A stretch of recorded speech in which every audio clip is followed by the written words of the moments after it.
लक्ष्मी नेपाली आवाज उहाँको साह्रै कर्णप्रिय छ।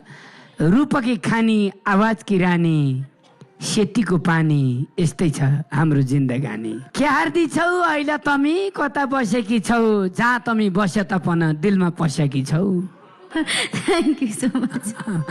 के छ बहिनी खबर भन्नुहोस् त। एकदमै ठिक छ एकदमै ठिक छ।